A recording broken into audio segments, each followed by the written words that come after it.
বদলগাছি উপজেলার ঐতিহাসিক সোমপুর বিহার, যেটা পাহাড়পুর বৌদ্ধ বিহার নামে পরিচিত, সেটা অবস্থিত।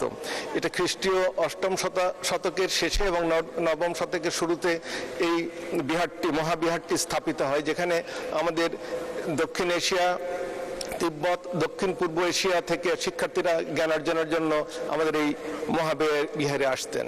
কিন্তু এখন এখানে শত শত একর খাস জমি রয়েছে। এখানে আপনার এমন একটি সাংস্কৃতিক বিশ্ববিদ্যালয় দরকার, যেমন বঙ্গবন্ধুর কারণে বাংলাদেশকে পৃথিবীর মানুষ চেনে জানে। আমাদের কিন্তু ঐতিহ্য, ইতিহাস, ঐতিহ্য, সংস্কৃতিতে ভরপুর আমাদের বাংলাদেশ। আমরা এমন একটি শিক্ষা প্রতিষ্ঠান, সাংস্কৃতিক বিশ্ববিদ্যালয় করতে চাই যে আমাদের প্রাচ্য, প্রতীচ্য এবং দূরপ্রাচ্য, মধ্যপ্রাচ্য বিভিন্ন দিক থেকে যাতে শিক্ষার্থীরা এসে জ্ঞান অর্জন করতে পারে, এই ধরনের একটি বিশ্ববিদ্যালয় চাই আমাদের এই পাহাড়পুরে। এটাই কামনা করি। আপনার প্রস্তাবটা আমি আগেও বলছি, এটা খুবই ভালো একটি প্রস্তাব আপনি উত্থাপন করেছেন।